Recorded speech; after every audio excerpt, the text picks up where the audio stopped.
Let's see how bad it really is. This month, I'm giving away a G Pro Wireless and a G613. Check out the description to see how you can enter. What's up, guys? Andrew here on my channel, GearedInc, where I get to share what I'm passionate about with you. To my channel, that's PC tech, games, and gear. And today, we're talking Battlefield 2042, we're talking benchmarks, and we're talking Windows 10 versus Windows 11. So here's the thing. Battlefield 2042 is a game I've been waiting for a while. I'm a huge fan of the series, although supposedly this game is demanding as fuck.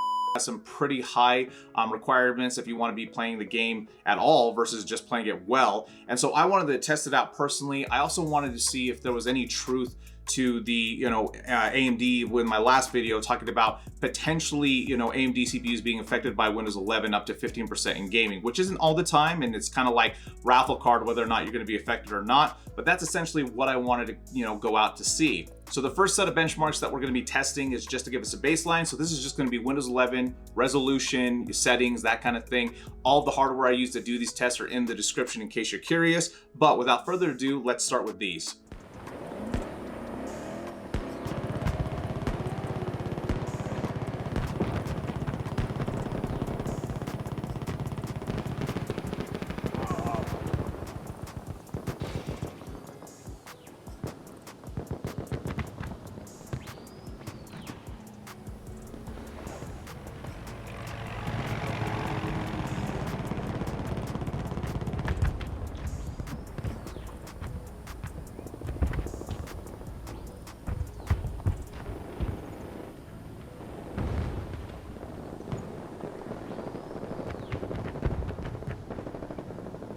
So what was apparent to me was two things. A, whether it's 1080p or 1440p, there's like a difference of a couple of frames. It actually wasn't as big of a difference as the actual settings, which had a far bigger impact than the resolution.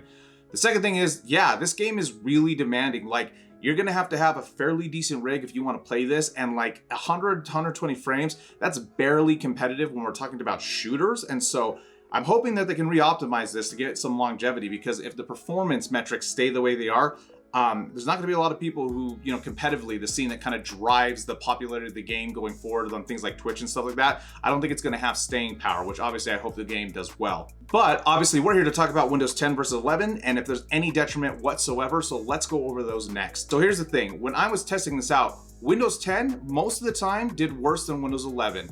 After running multiple tests, what I basically figured this came down to is that it looks like Windows 11 is better at GPU utilization, at least in this specific title. And this was consistent throughout all of my 1440p tests, although when we stepped down to 1080p, there was a little bit of, kind of back and forth depending on the settings that I was using. Now, what this tells me is that Windows 11 may be a better optimized for GPU utilization, at least a little bit, which makes sense because this is like the first AAA title releasing with Windows 11, so it makes sense that the developers have maybe coded for that a little bit better. But the real shocker here is something that you probably didn't catch at first glance, and that was the 1% frame times. At 1440p, my 1% average frame times with Windows 10 was about 87. On Windows 11, it was 15. It was absolutely atrocious. At 1080p, obviously it scaled a little bit better, but it was still pretty freaking bad. Now, I don't know if this is due to this being a beta, bad optimizations, or if this might be the actual effect that the Windows 11 is having with AMD CPUs, where it's actually causing problems with Windows Scheduler. I don't know.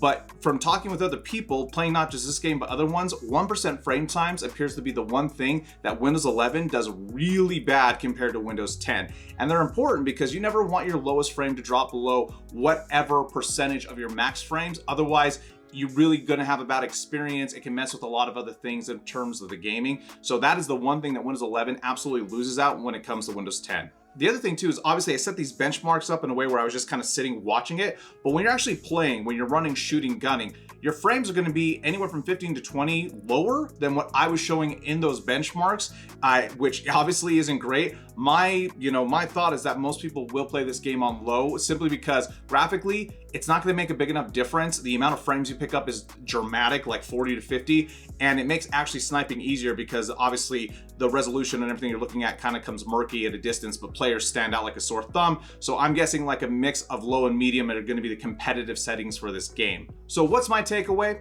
Windows 10 and Windows 11 play this game almost exactly the same most of the time. Windows 10 is still better at maintaining higher 1% frames, and so I don't recommend updating to Windows 11 until, again, you absolutely have to. And this game is going to be something where you're going to have a pretty beefy PC or like a current generation console to fully enjoy it, because man, it hits your hardware hard. It's for a shooter. This is not well optimized. I know we're in beta, but I'm not expecting a whole lot of like optimization before it drops. I hope I'm wrong, but we'll see. Anyway, guys, if you like this video, leave me a big thumbs up. If it was trash, leave me a thumbs down. Remember to get subscribed, hit that bell icon so you know when these videos drop next. As always, I'll see every single one of you next time here on GearedInc.